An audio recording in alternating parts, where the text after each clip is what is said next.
Let's close it out with the best game of the week.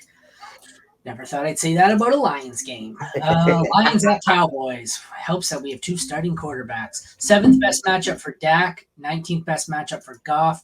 Dak is my QB2. I'm like, where's Dak? It's high. Yeah, it's a good matchup. Dak QB2, Goff QB12. I think they're both must starts.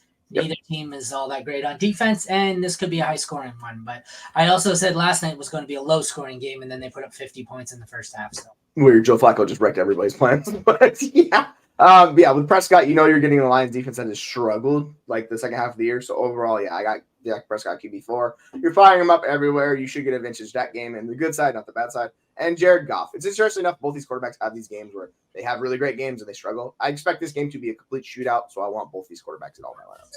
Yeah. Running backs. Worst matchup for Pollard. 12th worst matchup for Gibbs. I've got Gibbs at 8. Pollard at 9. Montgomery at 16. So I've still got 3 top 16 running backs here, even though I think this is probably more of a passing game. But I don't know. What do you think? Yeah. My projections like Pollard more, but I'm flipping it. Like I'm moving Gibbs above Pollard. I'm not doing this with Pollard, man. It's just so frustrating. I like Gibbs' role more than Pollard's role, honestly. So I'm putting Gibbs above him. He's just a better player. Like that's the thing of what it is with Gibbs. He's just awesome. So like I trust the talent of him more than I do Pollard. He's been kind of hit or miss. He's been fine, but yeah. So I have Gibbs as a high end, like a mid range RB1. Pollard's like on the fringe of RB1 territory. And then if you need to fire at Monty, fire at Monty. Like he can get touchdowns. He can find the end zone. Like Monty's fine for you. Wide receivers, 6th best matchup for CeeDee Lamb, who's a must start. 6th worst matchup for St. Brown, who's also a must start. I have Lamb as 1. I have St. Brown as 3. I'm not really considering anyone else in this game. I think Brandon Cooks is down there at 35. Yep, 35 if you're desperate. Jameson Williams, I have at 49 if you really, really need a dart throw. But for me, there's 2 absolute must start studs, and then I'm out. Yep, I'm with it. JMO's seen 6 and 7 targets last 2 games, but you still can't trust it. Like you know what it is with him. Him and Cooks are kind of the same bet. You're expecting a big play or a touchdown. Outside of that, it's the 2 high-end wide receiver ones in this game. You fire those guys up and you roll with them because you know what they're going to do for you. They're going to ball out. Tight ends, 8th best matchup for Ferguson, 3rd worst for Laporta. Still, I have Laporta at 4. I have Ferguson at 6. I think they are both absolute must starts.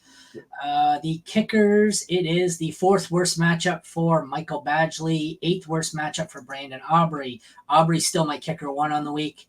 Badgley is lower. He is at 18. I don't really want anything to do with him. He doesn't have much leg. The DSTs, 2nd worst matchup for Detroit, 12th worst matchup for Dallas. I've got Dallas at 20. I've got Detroit at 29. I don't want either. So in the end, you're starting Aubrey. You're starting both tight ends. And I don't really want anything else to do with this game. Well, no thanks on the defenses. Yeah, that just sounds awful. I don't want to do that. Yeah, it sounds terrible. Gotta love having Dallas ride Dallas all season, only to get to the playoffs and not be able to use them. That's what we talked about, right? Their playoff matchups are brutal. It's like, have fun with that. All right, that concludes our last preview of the season.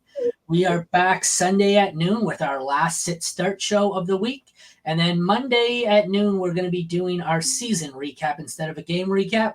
Then I believe it's a week off, and somewhere around the 2nd week of January, around the 15th, I think we're aiming for. We're going to be starting up with some rookie profiles and some other things, maybe some mocks. We're going to kind of wing it. So check us out on Twitter and stay tuned. We will, we'll let you know when we figure out the exact game plan. So everyone, good luck in week 17. We will see you Sunday at noon. Take care, everyone.